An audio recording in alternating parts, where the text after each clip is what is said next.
Welcome to 5 Star Weekly. This week the shouts for Pineda out get louder from the fans, and the Atlanta United front office makes a miraculous trade. We're getting all that and more coming up. Before we get into it, become part of the notification squad by hitting the bell next to the subscribe button on YouTube. Welcome to the show, 5 Star fam. I'm AJ, and this is Michael. And Atlanta United unfortunately fell to FC Cincy at home 2-1, and it really read for a lot of frustration and a lot of fans calling for Pineda out. But I don't know if we're quite there yet in terms of the coach being fired, but at least we will discuss this and the performance. I think it's a lot better of a performance than we actually think it is. It's just how we unfortunately cough up the lead here in this match that really leaves a bad taste in a lot of people's mouths, but and especially doing this at home. But before we get into all that, shouts out to the Patreon members and everyone who has donated. Much love to you guys. You guys absolutely keep the lights on, and you guys keep us going. But likewise as well. Anybody that is watching, we also have recognized that the algorithm is showing that a lot of people that have been watching are not subscribed. So please go ahead and subscribe. Don't be a freeloader. But let's get into the actual match review then. So it's following that 2-2 draw that was a little bit upsetting as well against Philadelphia Union, that we coughed up a lead there. We went up against another strong Eastern Conference team, and FC Cincy, Miles Robinson, Alec Can, Yamil Assad as well came into town, and it was it started off okay. That first few minutes, we were trying to make some things happen. Alec Can had to make a pretty good save on a Saba Lapsanidze chance. And, that first half largely was pretty even. We, definitely had some decent chances. Rios starting up top. Also Edwin Mosquera on the left. It was a little bit makeshift. We were, obviously are dealing with a lot of injuries up and down the spine and on the wing. But, I think with that, we still actually kind of exceeded the expectations with such a makeshift lineup. But, how did you see this match? FC Cincinnati is going to be a tough order, no matter what. I was not expecting us to win this game. I was hoping for a draw. Probably should have been a draw. But once again, we have shot ourselves in the foot. Like I said last week and the time before that, we keep giving up these very, very soft goals in, unforced error type of situations. Like, FC Cincinnati did not provoke us in such a way that causes us to give them a perfect opportunity to score. We do it to ourselves. This has been the third game in a row where we've done that. It cannot continue. If we want to be considerable contenders in this division, in this conference, we need to not do that, especially at home. It can be slightly forgiven away, but at home, And this is hopefully not going to start trending for us. But it's been 3 times, and I think that that's what the definition of a trend is, or at least it starts there. So hopefully, we nip it in the bud next game. And against Chicago, that's a prime target to do that too. Right. And, in this match, at least in terms of that first half, we play it pretty decently without putting the ball in the back of the net. It was definitely a transitional type of match where it was pretty back and forth. And, there was quite a few chances for each side. But Alec Can, as as keepers that play against us do, they stand on their head, and it's quite annoying. But yeah, Alicante had a really good match, and it's one of these things where the shot from us in terms of getting into the second half, where Thiago Almada, he was able to score a pretty damn good goal that skipped along the ground and beat him on the far post. It was this chance that I think kind of was born out of some really good build up, but also playing fast. And Edwin Mosquera, he's able to kind of beat his man and then lay it off, where he's able to find Thiago Almada, who's able to dribble it into a little bit of space and then hit that far corner. And it's a goal of the match day kind of nominee, but not going to win it, unfortunately, this week. There were a lot better goals. Gone are the days that we win MLS goal of the match day or goal of the week, even without merit. I think that's pretty telling. It's pretty telling, kind of the temperature of the fans. But yeah, Atlanta United's lead didn't last long, unfortunately, and yeah, it was yet another instance where we score and we immediately make substitutions. But we pontificated the reasons why on the post-match live fan reactions. But what's your thinking in what Gonzalo Pineda's thought process is? Obviously it's a little bit more, they're playing subs, but should there be a little bit more thought that goes into when that actually happens? It's obviously you can't anticipate when a goal is going to come, so I'm going to kind of take the goal out of the equation and just analyze it from him deciding to put in like almost a full line change at the same time.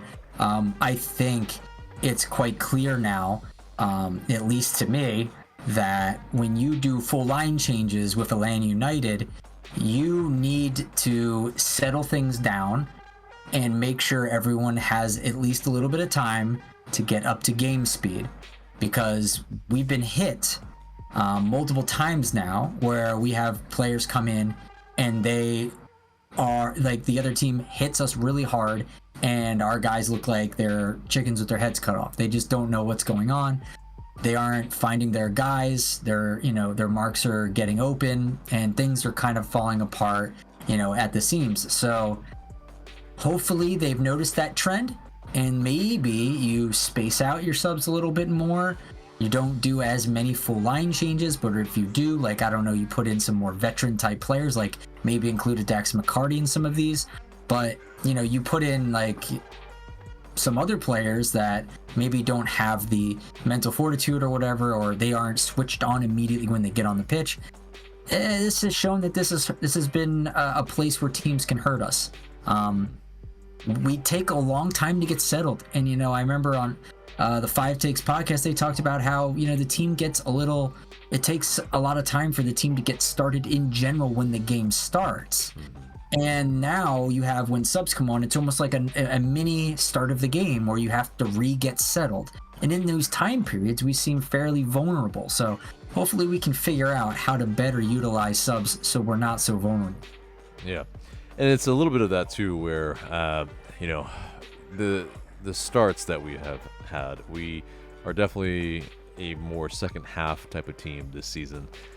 We've scored the majority of our goals in that half. And yeah, we need to be able to, because our record when we score first is decent, really quite good. But the problem is, when you don't really prepare yourself, I think, to be up for it from minute one, I think that's, kind of preparation that's a little bit, not a little bit, that's a lot of bit on Gonzalo Pineda, and making sure that his boys are coming out the gates hot, so that the rest of the match is a little bit easier, especially at home. On the road, okay, that's a different story. You can pace yourself. You can, you don't have to, be just completely hot off the blocks. But it's exactly what you mean with that, just full line change. I mean, it's not. I wouldn't say it's a full line change, but it's a triple sub, and that's going to unsettle the team. And even before that, when Ronald Hernandez had to replace Noah Cobb at center back, that how woefully shallow our depth is at the moment at defense. I mean, we basically have to have our lone fullback depth play at center back. Like, that's just as damning as it gets in terms of how poor it is defensively and in terms of that depth. So the fact that we didn't really make another move for a defender either before the trade deadline passed, this is all concerning. But for sure, in terms of in this match, right when Yakumakis, Silva, and Jay Fortune came on, not Dax McCarty like Michael Weiss was saying. I don't know why I just said your entire name, but just so people remember, because it was your birthday. Name. It's your birthday, and so that's it's. Give us some shouts of some love for Michael Weiss in the comments below, by the way, if you're watching on YouTube. But anyway, so yeah, basically Yakumakis and Silva coming on where they both missed the last match due to injury. They weren't exactly, I think, at full speed either. And then so you pretty much have one on each line pretty much kind of have some, kind of teething that they have to do to get, kind of at game speed here. And basically, Almada, he decides to also take a short corner when, we're up here. And, it's very ill-advised. We don't have the players that actually are, I think, switched on / know that maybe it was, because that pass didn't seem like anybody knew that it was coming, at least on our side. It looked like we passed it right to FC Cincy, and Lucho Acosta. Yeah, you don't passed it to Lucho Acosta. Of all guys, it's like he's Argentinian, but my guy, he's on the wrong team here. He may be your countryman, but it is very very poor. And Almada scuffs the pass on a training ground play that they had devised, and he decides to pull the trigger on this play right after we make a substitution where there's 3 new players on, and they're still, like we said, getting into the game speed. Why are you going to try and do something tricky like that? Even Pineda said in the post-match press conference, when you do it like a large change like that, you just put the ball into the mixer to get guys settled and ready.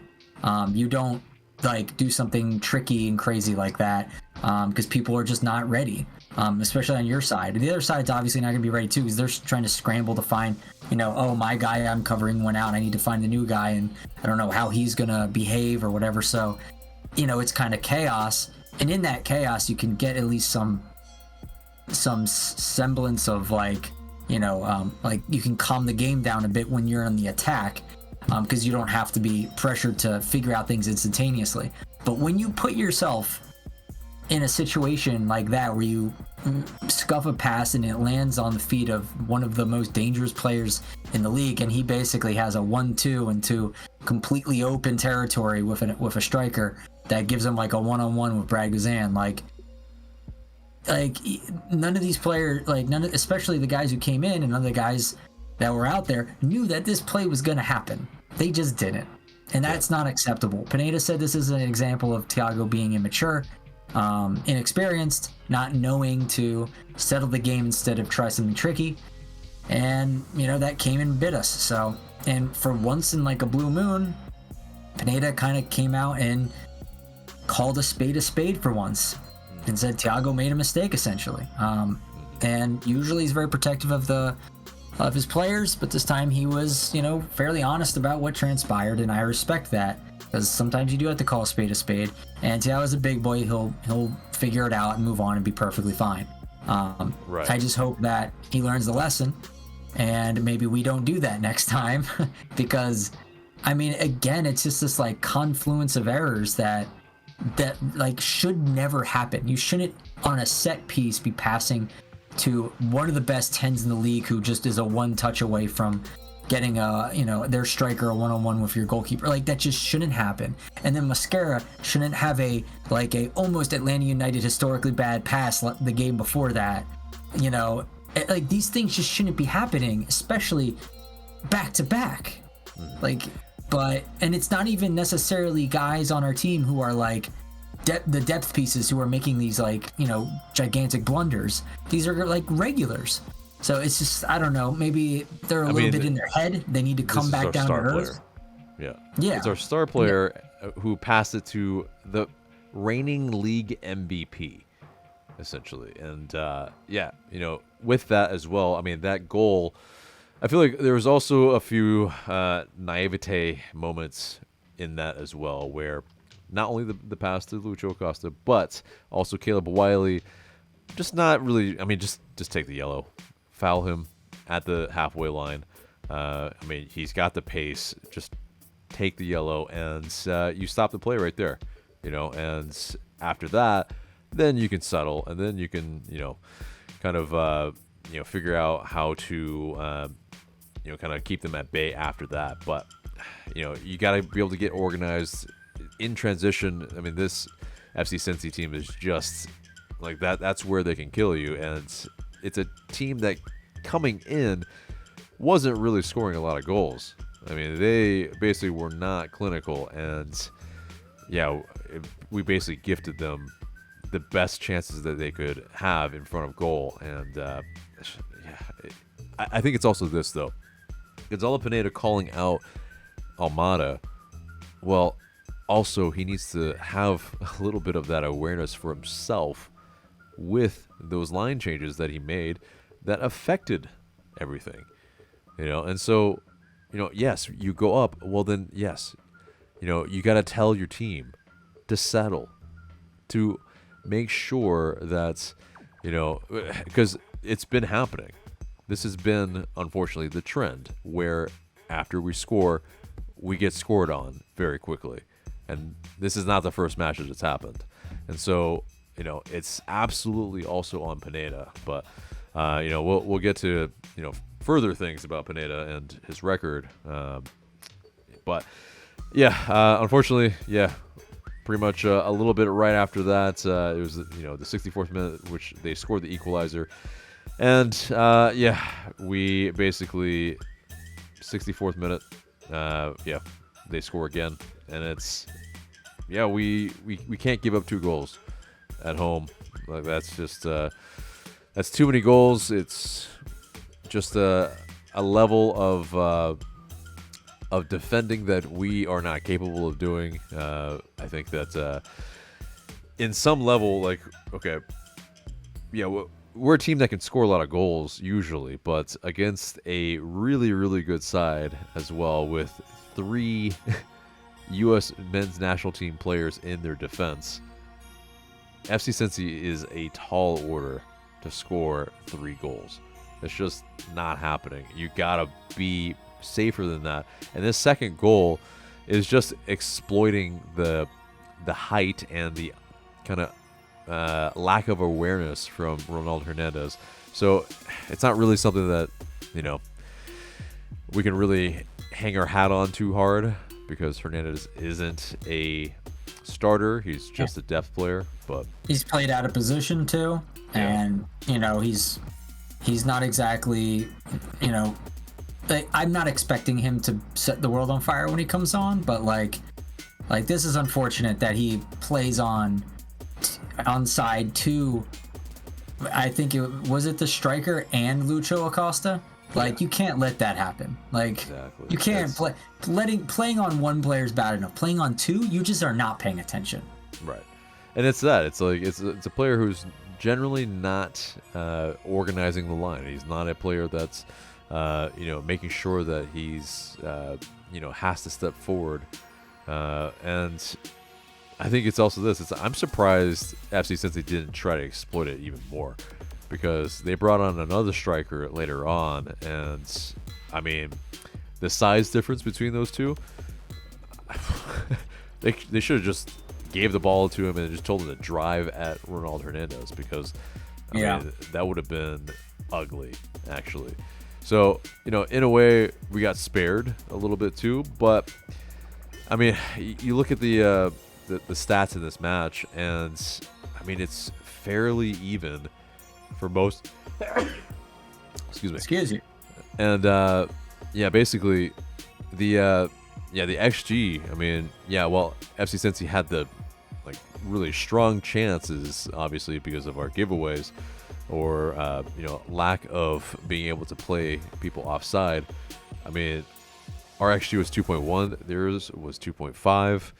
I mean, large in part, we had the better of most of it, except for the shots, which they edged it out with 2 more at 18 versus our 16. So, not looking at just the stats, I mean, it's like beyond that, we were playing pretty decently. We absolutely, like Michael has said, shot ourselves in the foot, and that's just led to the frustration that a lot of people have, not only with this match, but with the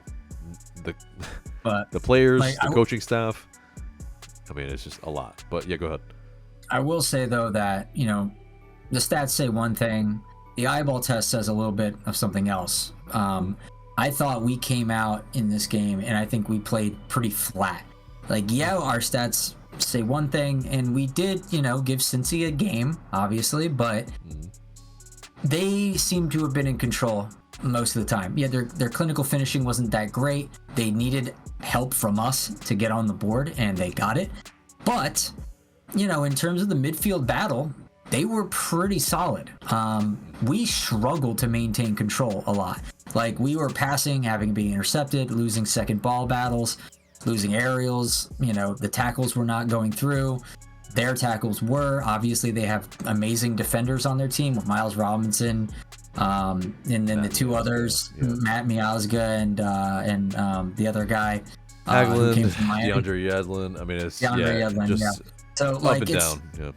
It's we were kind of getting put through it a bit. So we were lucky. I thought when we scored, I thought this could change things, this could turn things around. Fortunately, it didn't. But I mean, it kind of felt like it was coming with Cincinnati's goals. They kind of earned them, even though they weren't being clinical in front of goal.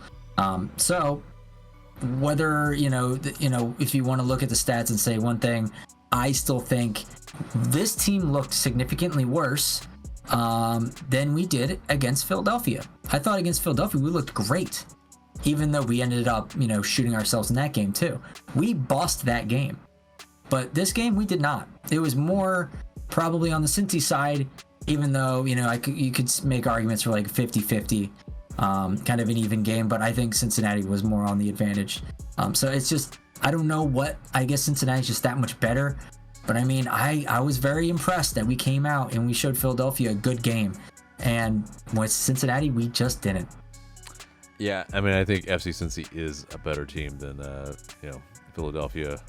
The standings may call it pretty close a little bit, but, I mean, in terms of, there's 2 clubs between Cincinnati and Philadelphia, but Columbus, is in between that. And yeah, I think Columbus is probably the class of this league. They're doing it in Champions League as well this week. And I mean, I think it's a little bit of this too. Maybe that mad dash at the end of the match too flattered our stats a little bit too, because we were absolutely pushing for a goal.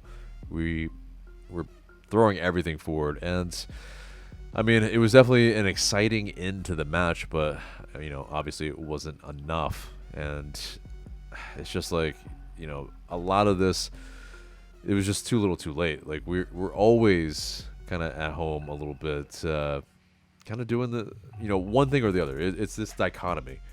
We pretty much crush teams, or we're having to come back. And usually we are able to do something, but this match, I mean, it's just, they're just too stout defensively.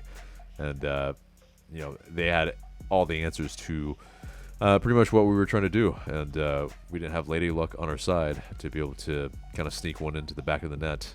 So, I think, maybe it was a little bit of a factor, too, of, home cooking for Alec Can a little bit and Miles Robinson. They're not afraid at the bends. They've been here. They've both of them have seen a lot of wars here, and they know what it takes to win at the bends. And so, being on the opposition side just really wasn't a big deal for them. So, but what will wrap our bow on this match? And Atlanta United will play the Chicago Fire at Soldier Field on Saturday, and we'll have that preview later on for you in this episode. So, moving on into the news. Well, the standings, we're slipping a little bit, and so we're 7th, below Philadelphia Union, below Toronto, Columbus, Cincinnati, New York, and Inter Miami. Our goal difference isn't really that bad as opposed to all the rest of the teams, but it's those drop points that we've had at home. I mean, if we got one of those at least for 3 points, it would have been we're at least at 13.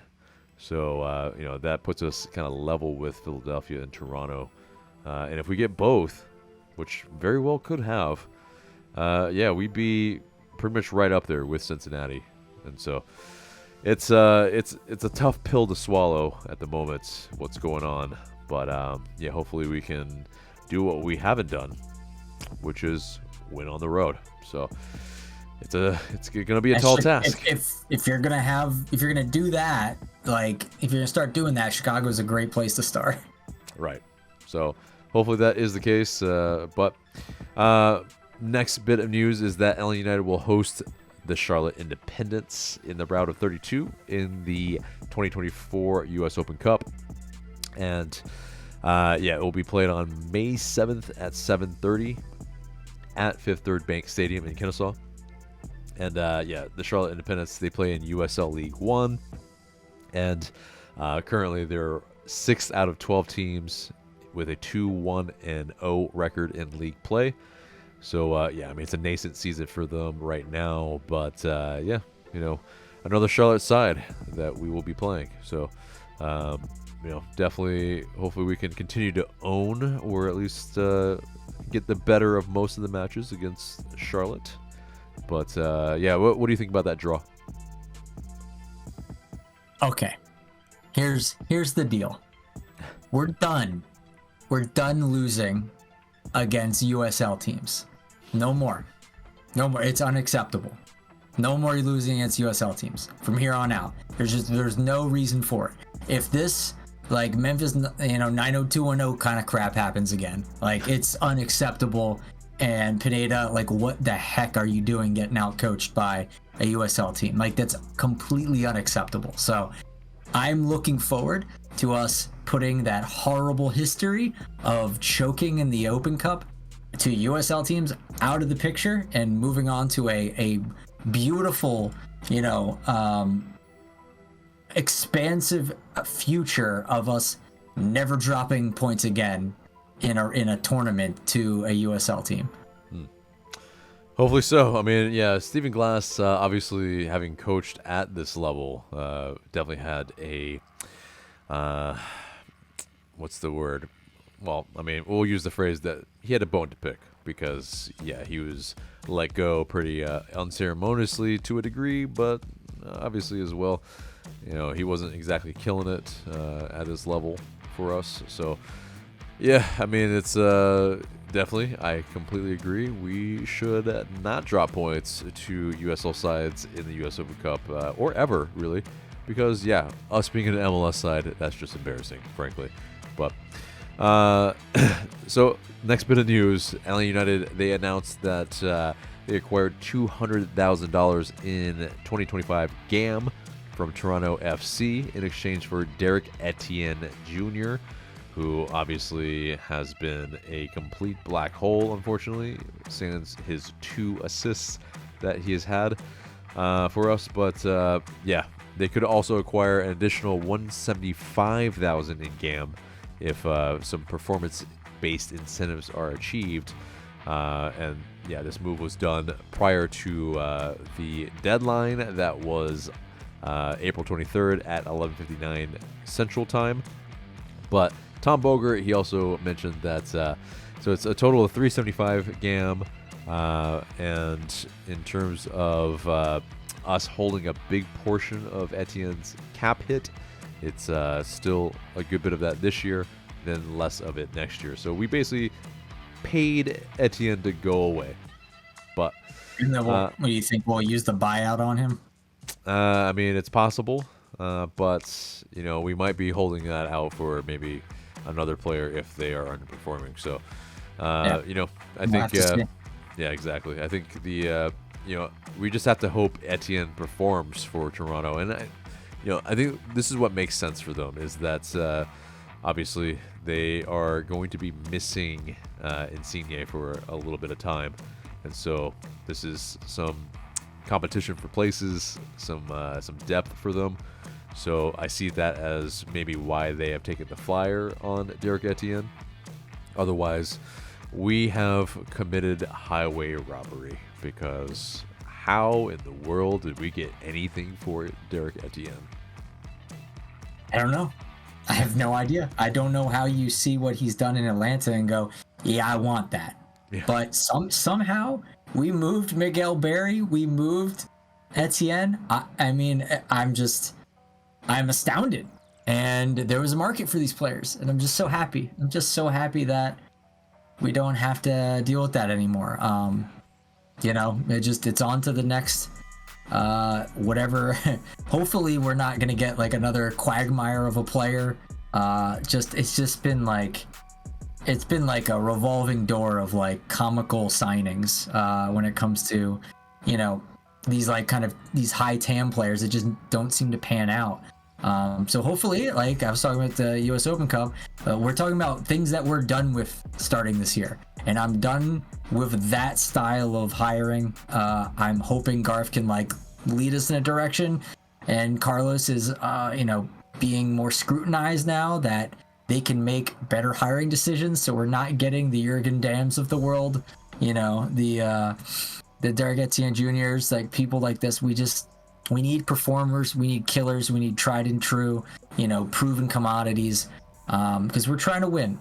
And, you know, you don't, like we had Derek Etienne as like a potential like starter kind of guy, and Toronto's using him probably with more kind of what he belongs at, which is a depth piece. So I think we need to realign what kind of pieces we need and what kind of players fit that, and we need to get those players, because what we've been doing in the past hasn't been good enough. Mm-hmm. Exactly. Yeah, it's well said. So yeah, in a subsequent roster move, Atlanta, they moved Daniel Rios from the supplemental roster to the senior roster. So yeah, definitely there will be some moves for some players maybe in the supplemental sense from there. So you know, that definitely adds some kind of that roster space for a summer move probably, and hopefully, yeah, we bring in the players that we need to, because yeah, this team is a little bit low in depth now. But next bit of news is that Atlanta United named Javier Perez as Director of Methodology. It's a newly created position to replace the Academy Director, and he will report to Boca Negra. And Perez, he brings more than 20 years of player development experience, and he authored the U.S. soccer coaching curriculum. So literally the guy who wrote the book. So yeah, definitely should be a very, very good hire. But Matt Lowry, who was the club's academy director since 2021, he's moved into an on-field role, and he'll be serving as an individual development coach. But yeah, as the director of methodology, Perez, he will be tasked with overseeing the club's youth developments, and as well, he'll enhance the club's curriculum and methodology throughout each age group to strengthen continuity in the development pathway. It'll go from the Academy Futures program all the way to Atlanta United 2. So, he was part of Toronto FC's coaching staff for the 2021 MLS season, and he was an assistant coach there before he was promoted to interim head coach in July. So he's definitely got a lot of different types of experience that he will be able to pour into this role. And should be very, very interesting because, he not only began his coaching career in Spain, where he served as head coach for various age groups of Real Madrid's youth teams, but also, definitely a PhD in exercise physiology, a master's degree in sports science, and a bachelor's degree in physical education.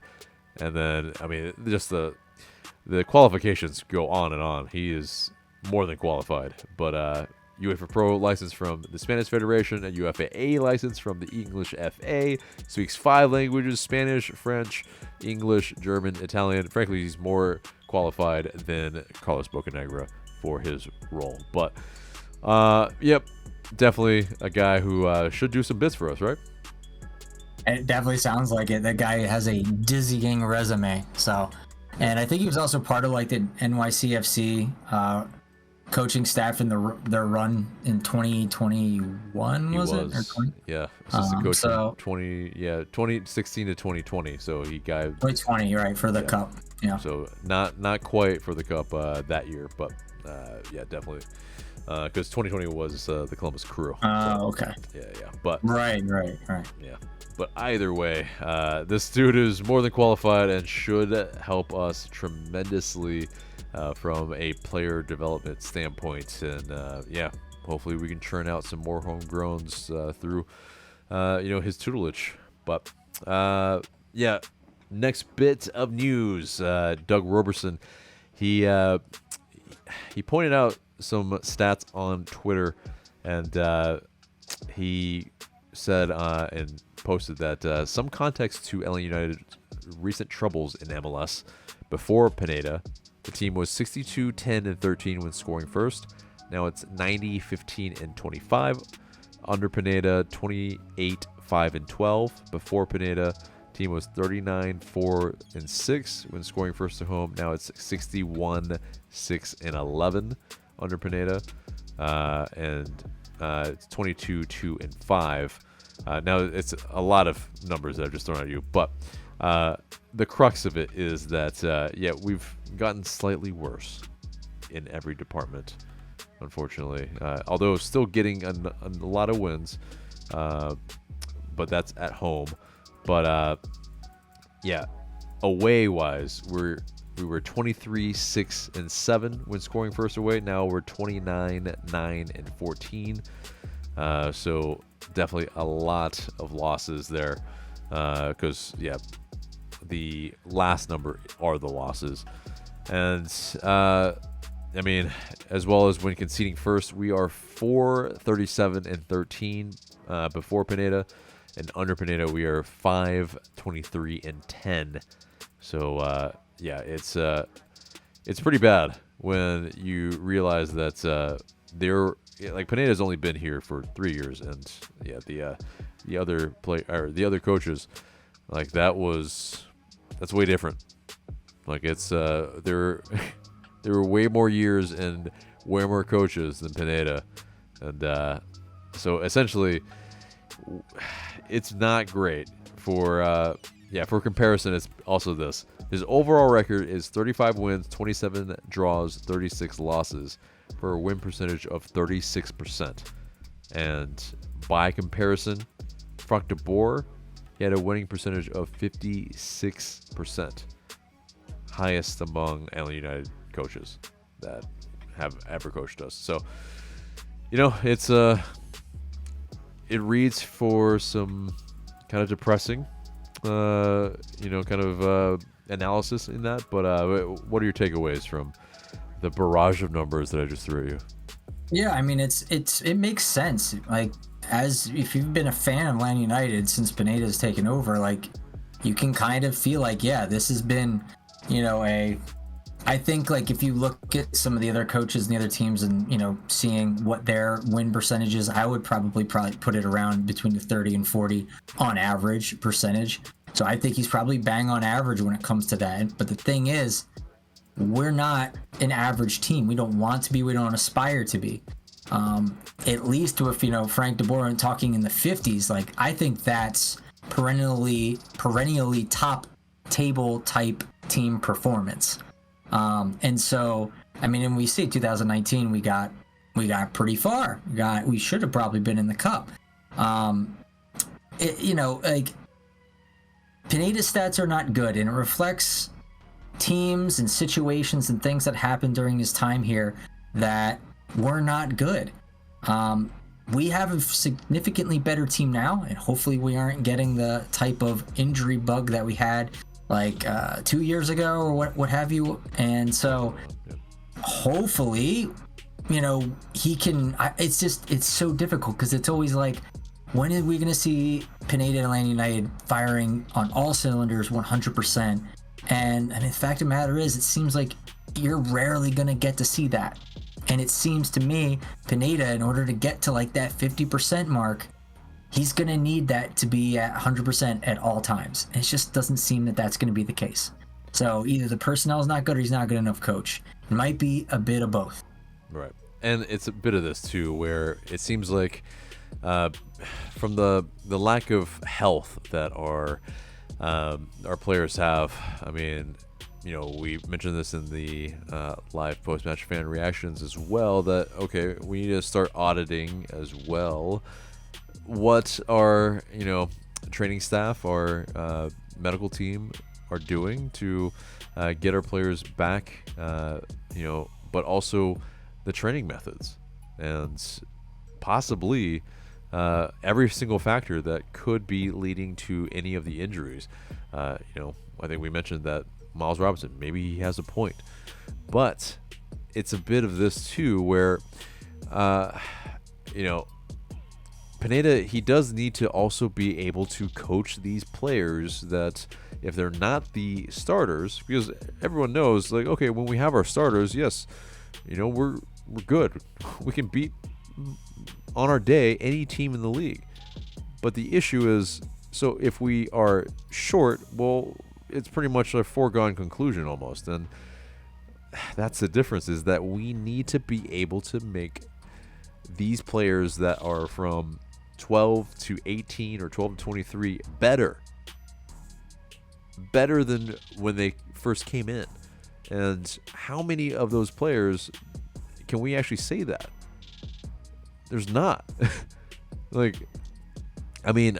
guess it's like Caleb Wiley, but on his trajectory, he's already been. He's rising because of other factors, I feel like, not because of Gonzalo Pineda. And so, yeah. And then you have other players as well, maybe a Jay Fortune. It's not like he's getting game time. So it's not because of that he's, growing.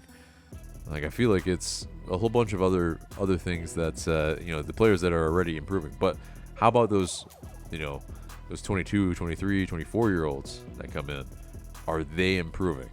I think that's not what we're seeing. So it's something that I think proves a little bit that's, at least from a coaching department, it's pretty average. And those players, or those coaches that can actually get their players to get that 1% better every day, that's really kind of the elite echelon in this league. And but anyway, next bit of news: Cubo Torres, that name interesting, he got a 2-year ban for doping, unfortunately, and he's been playing for Herediano in the Costa Rican top flight. But that's pretty embarrassing. I mean, Cubo Torres, I guess, it's like he's that down bad that he has to figure out a way to to kind of stay playing, but yeah, now he's definitely he's retired. Things didn't end well for you, Atlanta United, but you had a good career in MLS before that, and you had some respect. You know, when you were good for, like, you know, Houston, and, you know, when you were playing there. And so, like, doing something like this, when it's the twilight of your career, why spoil it all now? Why besmirch your reputation with something like this in the twilight of your career? It just doesn't make a lot of sense to me. Yep. So, definitely, you know, Cubo Torres. That's definitely very disappointing. But, moving on from that, Atlanta United 2, they announced a signing of free agent defender Ramzi Kawasmi. Oh, that's a difficult one. But, the 24-year defender, he spent 5 seasons at Providence College before playing with Louisville City during the 2023 season. And Kawasmi is signed through the 2024 next pro season with a team option for 2025. Definitely, shortage of defenders at the twos right now, so it makes sense. But, Atlanta United 2 had a couple of fixtures while we were, kind of in terms of between these two games. And so they unfortunately fell 4-1 to FC Cincy 2 on Sunday afternoon. And then on Wednesday night, though, they were able to defeat Chattanooga FC 1-0. And so they earned their second win of the season. Armas had a penalty goal, Javier Armas. So definitely kudos to the twos for getting their second win of the season. But that does it for the news, and it gets us into the mailbag. And you guys send in these questions through IG Story and Discord. And yes, we will go with the Patreon members in our Discord first. Because they get that privilege. But first question comes from Gavin. Are we going to finally play good enough to keep leads and win games? Or are we going to keep gifting teams what they want to steal our 3 points like every game? Will this BS finally end Saturday? Well, it depends.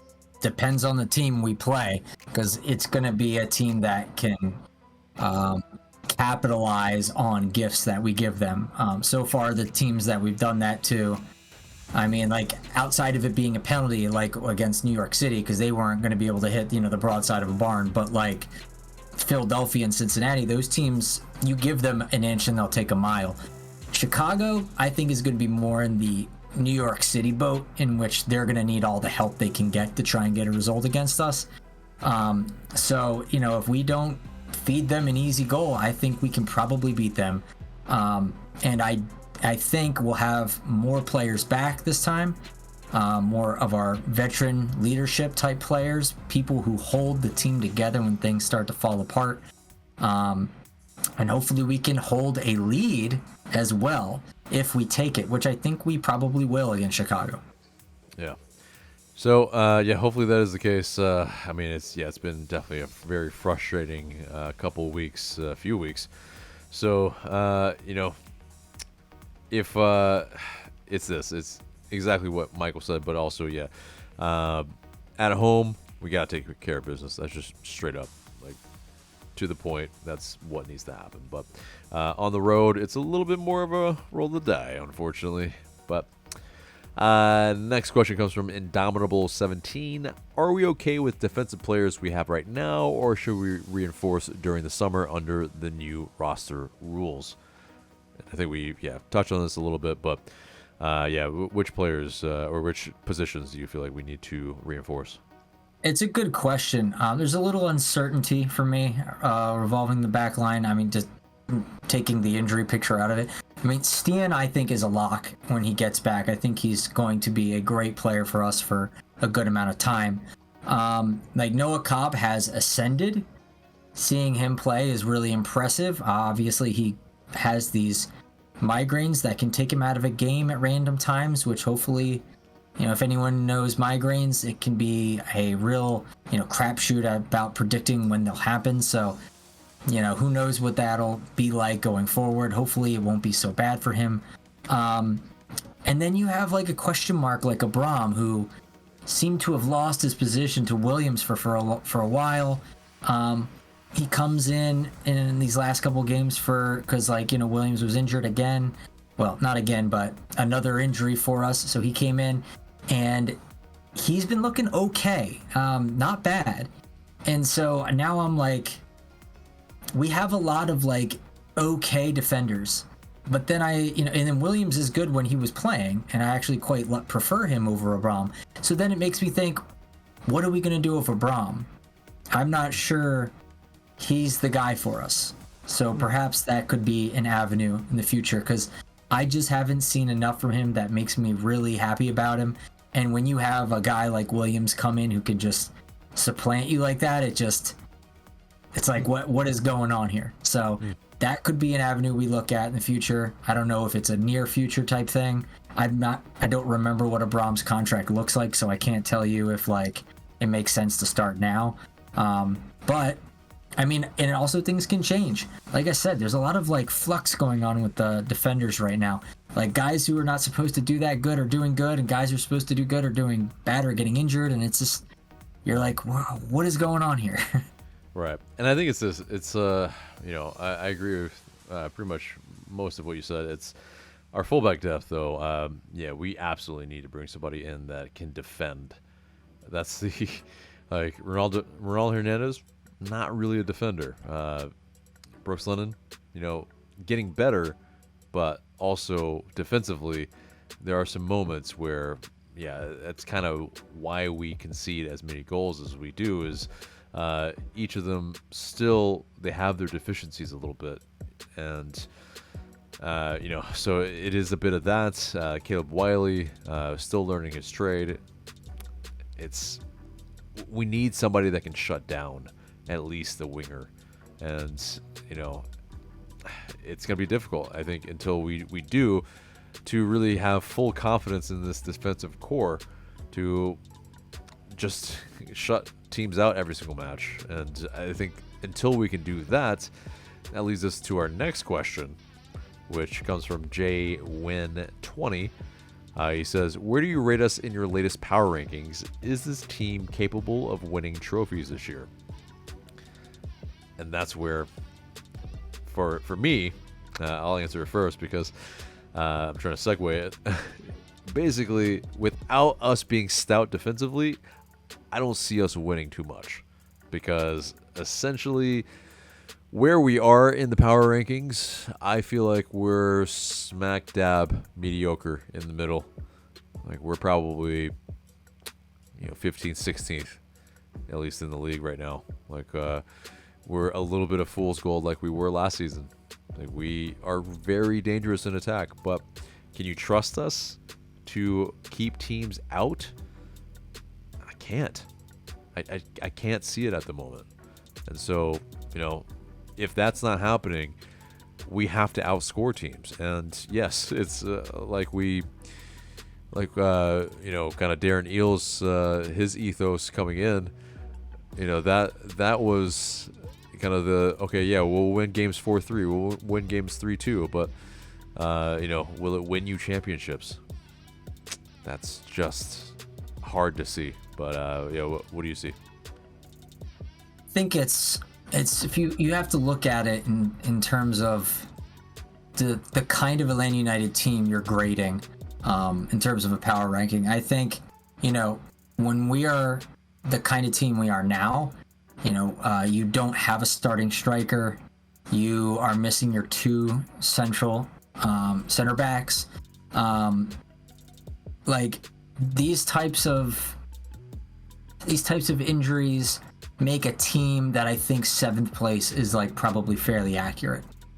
So I would be okay with saying, like a 7th place, somewhere around there is probably fair, which is like similar to where we were last year overall. Now, overall this year though, if we're able to, like I said, keep a consistent 100% for this team for a good amount of the season, which it just seems so damn hard. But if we are, I think this team is better than 7th, very much so. I think that they could make a shot for top 4.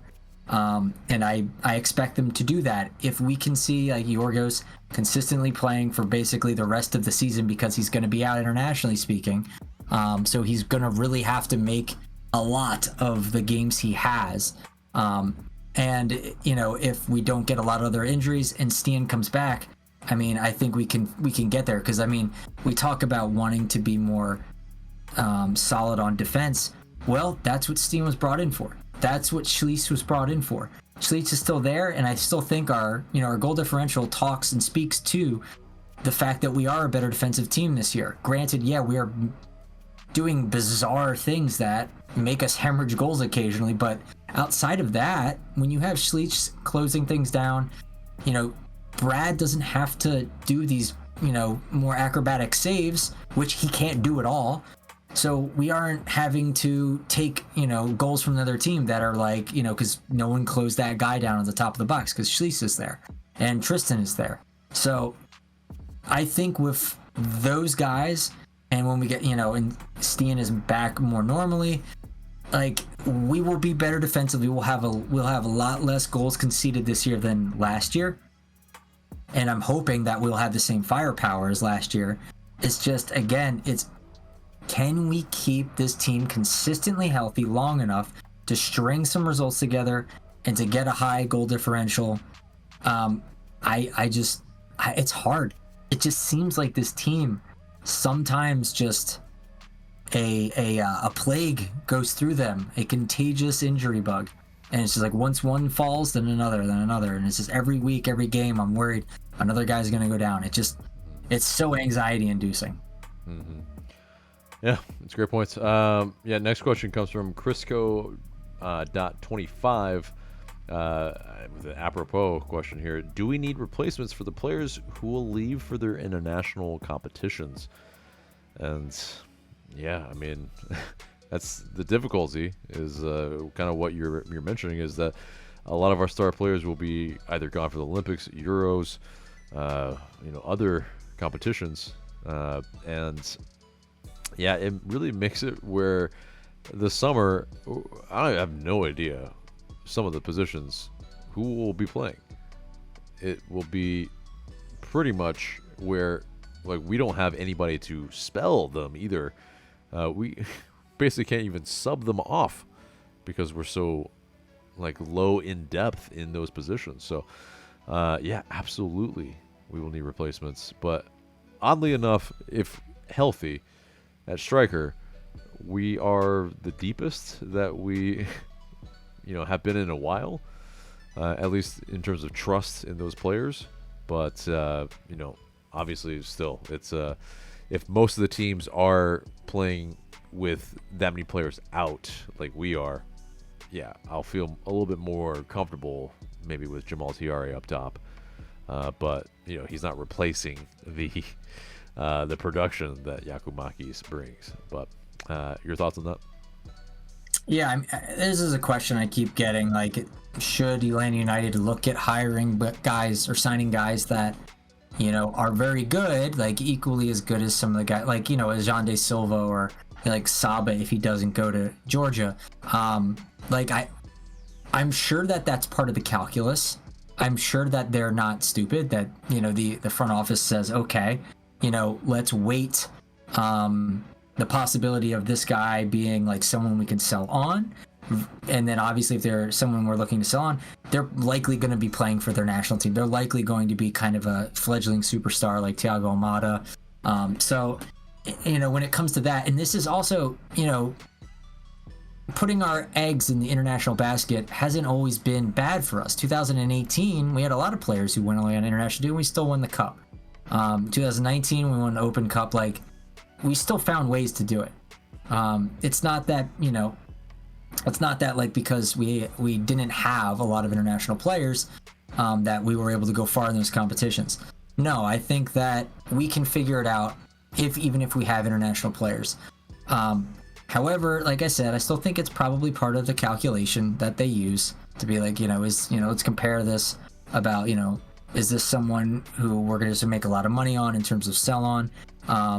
And so they're not going to really care that they play for their national team. is that, is that so much more of an attractive thing than having the advantage of them not going to the national team, sticking around, like a Darlington Nagbe or a Lucho Acosta or something like this? There's a trade-off because Lucho Acosta's not going anywhere. Darlington Nagbe's not going anywhere. So Thiago Motta is, so you can make an argument. You just have to look at it and say, which one you value more. In an obvious terms, Thiago Motta just makes more sense. But you could make more arguments for like TAM players, like the fact that Johnny Silva's not going anywhere is a good thing to me. Your high TAM players not going somewhere, I think, is a good thing. Schließ is a bit of a like, that's nervy. That's nervy. So Absolutely. I don't like that. Maybe of all of because the calculus there is there's no sign on really with him. Like we're not like trying to develop this guy and sell him for millions or whatever. And it's okay if he goes away to his national team and increases his value X, Y, and Z, right? But that's not going to happen. So he's going to go away. That's a tough one. That one in particular might be the most, the biggest question mark. Yeah, because we saw how poor the shielding of our defense was last season without a player like Schließ. And so, yeah, absolutely. I agree. It's a very worrying prospect. But next question comes from Land Guy in ATL, all underscored. When Pineda said he can't influence the players once the ball starts rolling, does that mean he can't coach? I mean, no, he's just saying like, he's come to his fevered pitch of when he was asked by Doug Robeson, like, what the heck was going on with all these ridiculous plays where, the other team, gets the ball and scores in ridiculous scenarios. Obviously didn't word it like that, but like, I mean, if you're Gonzalo Pineda, how do you not feel like you need to pull your hair out at a game where you're dominating and then Mosquera gives a hospital ball to, Philly striker and then they score? Like how you, like, you're about to get a good result in New York City and then Tristan just gets a penalty. Like, this is not like, oh, it's part of Pineda's tactical plan that these decisions the individual players made are the result of that tactical plan. No, these were just boneheaded mistakes that hopefully don't happen again. They're like 1 out of a million type of scenarios, hopefully with the Mosquera ball. So, I could see why he would say something like that because he's clearly frustrated. So, but the bigger question about whether or not he can coach, I think, like we said, he's pretty much an average coach. He's not pushing it plus or minus in either direction for any of the players or the team as a whole. And at least if you want to be a good coach in MLS, you got to have a couple index points in the positive. But we haven't really seen that, I think, since De Boer or Tata. Exactly. Yeah, from a kind of tactics standpoint, he's not a coach that will X's and O's, kind of jump off the page to be able to win us a game with his management or his coaching. I think that much is clear at this moment. He's still, very, very early on in his coaching career, and it's arguable whether this was the right move or not. And I think time is saying right now that it hasn't been. But, it's hard to see him getting the sack. It's just kind of going to be probably an end of season type of thing if that is the case. But, that is the mailbag. But, we'll get into the match preview now. And so on Saturday, it will be against the Chicago Fire at Soldier Field. And they lost 4-0 to RSL last week. It was a drubbing, but to be fair, RSL, at their house. And to be fair though, RSL have been cooking. They are, I believe, third in the West and having a really great start to their season. But they also lost 3-0 to us last month at the Benz on the 31st of March. And our last 6 against them, we've won 3, drawn 2, and lost 1. So, yeah, we definitely have pretty much taken care of business when we have played against them. But we yeah, like playing in Chicago. We like this. Chicago's a good opponent for us usually when we need to kind of figure out some things or get into the win column again.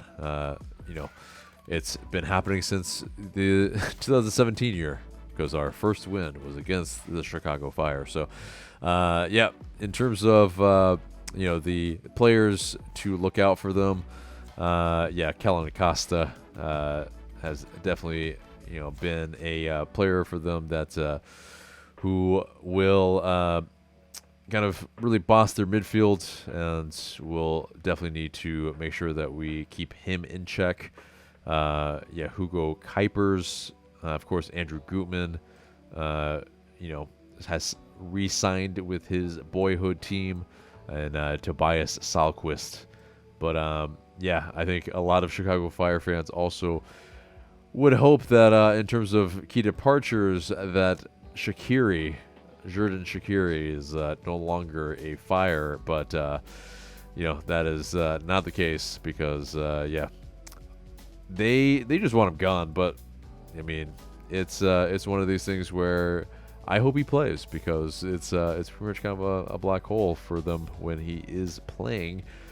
But in terms of their predictions from around the league, in terms of pundits, they are predicted to finish as high as 7th and as low as 13th. So definitely mostly out of the, I think on average, they have them at 11th. So they are out of a playoff spot in that scenario. And of course, last season, they didn't qualify for the playoffs. So, it's a team that's, defending not so great. They're pretty weak. They are a team that is pretty good aerially and is kind of pretty good at coming back from losing positions as long as they're not being blown out completely. But so for you, Michael, what are you wanting to see from this match from a play standpoint? From a play standpoint, I want to see us attack this game. I want to see, it's tough because it'll come down to the starting lineup, I guess, with how we'll approach it. But I want to see us attack this game. Chicago is a team that's there for the taking. If we're a good team, if we're a contender, we truly are, we should be putting these types of teams to bed, even away.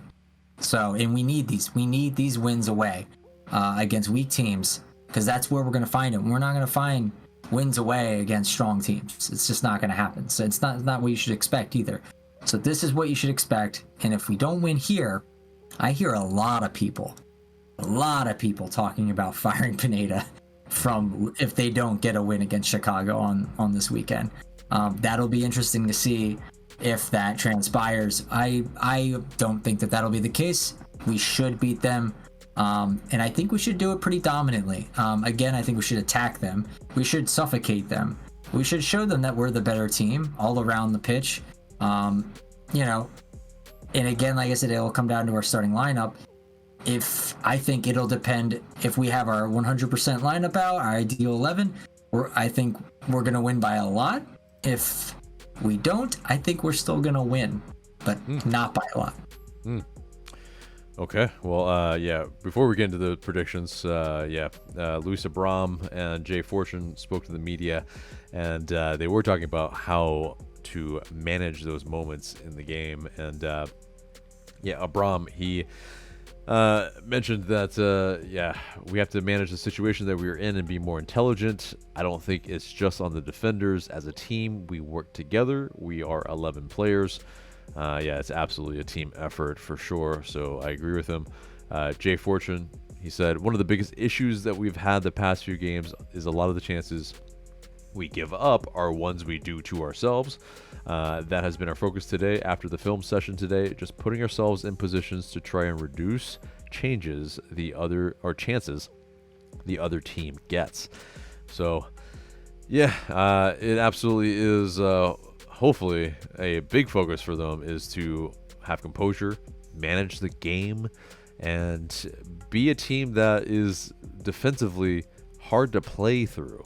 So, hopefully that is the importance that they put on it. But yeah, as far as unavailable players coming into this match, likely for Chicago Fire, Chase Gaspar, Marin Haile Selassie, Tobias Salquist, and also questionable is Shaqiri. But yeah, Atlanta United, Stan Gregerson, he trained this week, so there's a possibility he might make the squad or maybe even the 11. We'll see. TRA, Jamal TRA, he's out 1 to 2 weeks still with that hamstring, and Derek Williams out probably at least one more week with the calf. So, still a few players out at least so far. But yeah, getting into that predicted starting 11. Well, Josh Cohen, he started for Atlanta United 2s, so probably unlikely he's going to be switched out either for this match. Although, we gave up 2 goals last match. I mean, is there a time for, a goalkeeper change? If you're asking me, I don't think those goals were on him at all. So, no. But again, I don't care. I don't think these games will be won or lost on our goalkeeper. So, if for some reason they put in Josh Cohen, I'd be like, okay, great. I hope he does great. And if they put in Brad, I'd be like, okay, I hope he does great. I don't think either one's going to be like one or the other will be like, oh no, now we're definitely going to lose, or oh yes, now we're definitely going to win. So yeah. Mm-hmm. Yeah, I mean, I agree with you except for the I don't care part, but yeah, for sure, I get you. But the yeah, in terms of as long as you do put a goalie out, yeah, exactly, yeah, baseline, yeah. But yeah, into the defenders. I mean, it's probably picking itself right now. Unfortunately, who knows? But yeah, if Noah Cobb's healthy, it pretty much is probably going to be the same back line: Lennon, Cobb, Abram, Wiley. I would imagine that Stan Gregerson doesn't really see minutes quite yet, unless the auras from the contacts from Noah Cobb are still detrimental, but probably fine. We saw him post some IG stories, so yeah, Noah Cobb's probably okay vision wise. But yeah, as far as midfield, you see any changes? Schleich, Muyumba? No, and I expect them to have massive games. If we're gonna unwind Chicago, it's gonna largely be through them and their play. They're gonna need to have big games. They're gonna really need to show up. I'm hoping. I mean, it almost feels like every game Tristan is trying to put things on his back a bit and be like, I'm gonna score now. I'm gonna finally get. So hopefully that'll be something that happens. But I don't think it's necessary. I just want him and Sleece to work their butts off, because I think that will be how we really unsettle Chicago. And how we manage the game. Yeah. And as well, Muyumba on the road, it's a little bit of a, kind of roll the die sometimes. Yellow card machine too, yeah. Exactly. He's almost night and day. And so hopefully, yeah, the good Muyumba shows up, and a disciplined Muyumba. So, yeah, getting into the wings, I mean, Saba definitely on the right, but yeah, it's been a revolving door recently at left wing. Who do you see starting for this match? If Zonde's capable, I want to see him, because I want them to go back. I want them to be able to go back to the way things were, where you would have your starting, wingers out, and then when they got tired, which they almost always did, you would sub in like Wolf, or you'd sub in Mascara, and you have these guys just attack. And it was fun to watch. It's exciting watching that happen. So, like, I want to see more of that again, because when we're one guy down, it's like, we talked about this, maybe it was like the previous episode, or was it on the live stream? But basically, like, the value of having a Mascara as like your trump card. It's like the prestige in Magic. Like, Like Pineda has that in his back pocket, and he can deploy it, and it hurts teams. And he's always kind of going like, "I have that to rely on."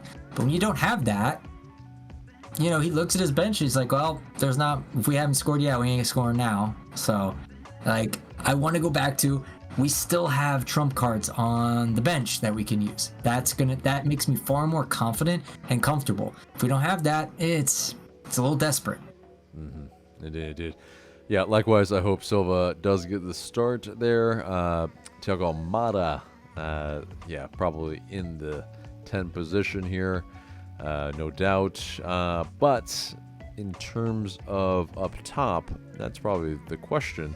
Will it be Daniel Rios who gets the start, and then maybe Yorgos Yakumakis comes on again? Or do you see Yakumakis getting the start?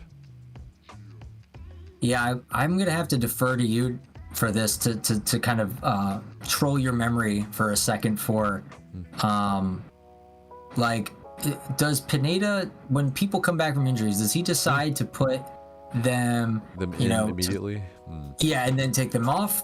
Or does he start the other guy and then put him on for reserve minutes towards the end of the game? Like, I don't know what she prefers. Right, and I think it's also, I don't know if preference really is precedent here either, though, because Yorgos Yakumakis is super duper important to Atlanta United and us scoring, and especially early, especially often.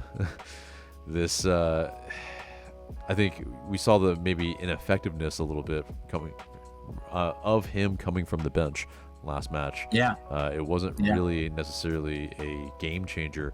And so I think, since you do have a healthy Daniel Rios, for me, I think you see how he's playing from the start in terms of Yakumakis. And, if it's, okay, he can only give you a half, we'll take the half and build up his match fitness and sharpness again.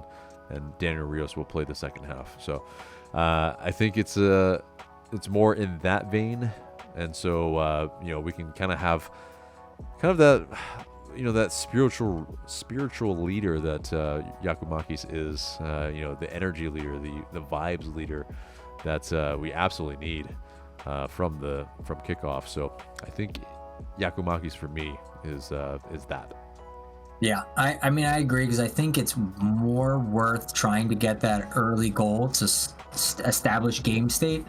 I think that's really important, and he's probably one of the only ways to do that outside of maybe a wonder goal from Thiago Almada. So I think that's probably the best idea, is to put Yorgos first.